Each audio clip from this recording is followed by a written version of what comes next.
an assist in your last 3 games, 2 clean sheets as well. Do you feel as though you're in the best form of your career right now? Yeah, I'd probably say at this moment in time, this is probably the best I've performed. And as you said, the recent results and performances have probably showed that as well. You're ahead of Mo Salah. He's number 3. Emile Smith-Rowe, who you've probably met for the first time today, is number 2. You're better than them. No, I think at this moment in time, our team's performing well, and we're creating a lot of chances, so it's obviously helping. And we've got great players around us. What does it do for confidence when you hear that you're the best of the bunch at the minute, the best player in the Premier League and on form? No, of course, when you're playing week in, week out, and you're playing well, and the team's performing, you're keeping clean sheets and winning games in style, it obviously helps build everyone confidence. Even with you in this exceptional run of form, you've still got a battle to get a starting place in this England squad at right back, such is the level of competition.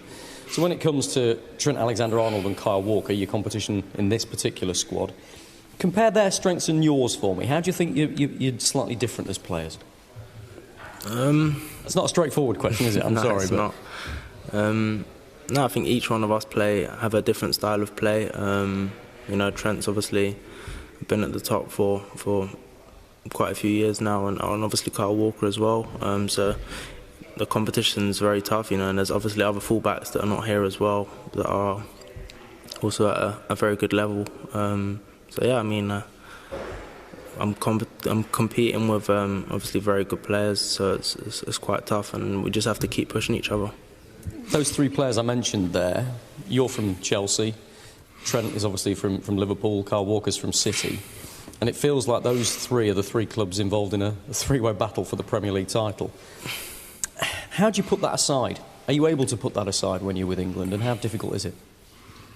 Yeah, of course, when you come away, you kind of have to put club rivalry aside, and when we're here, we're one team, and our aim is to win, no matter who we're playing against. So yeah, we kind of have to put it aside and focus on our task here. Is it easy to do that, though? No, it's not easy, we play most of our football for our clubs, and we want to win wherever we are.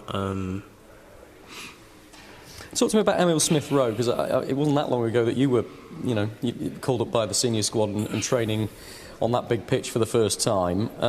He's the newest senior call-up. What do you make of the level of his performances in the Premier League recently? And did you see any nerves from him in training? How did he fit in? No, I've always known he's a top player. He came to Chelsea when he was quite young, actually. Do you remember that? Yeah, I remember playing with him and playing against him, even when he moved to Arsenal. So I always knew he was a top player, and I think this season he's shown how good he is and why he's been selected. What was he like in training?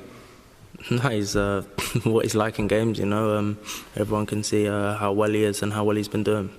It's the atmosphere of this camp, created by Gareth Southgate and Steve Holland, I think, but also by the players that are in it, such as yourself, that any new player who comes in, particularly if they're a young player, they fit in, don't they? They're made to feel pretty welcome pretty quickly. How does that happen? How's that work? No, obviously, stepping up and coming into a new team is always difficult. So everyone knows how hard it is. So everyone tries extra hard to make the players feel welcome and comfortable as soon as they arrive. 2 more from me. Thomas Tuchel, you've had a bit of time to work with him now. What's he done to improve your game? How's he changed you, do you think? I think the style of play, from last season, the start of last season to now, a lot's changed. Our formation's changed. What he demands from the players has changed. He wants everyone to kind of be attacking and be non-stop, constantly attacking the box. And I think that's helped this season so far. Last one on England then.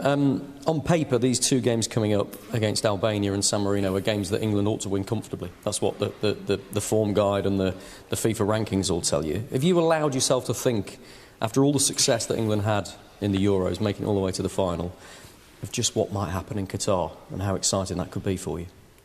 No, as you said, in football, anything can happen. We've seen that a number of times. We can't look too far ahead. We've got 2 games that we need to win to qualify, and yeah, that's our first aim. Thanks, Reece. Thank you.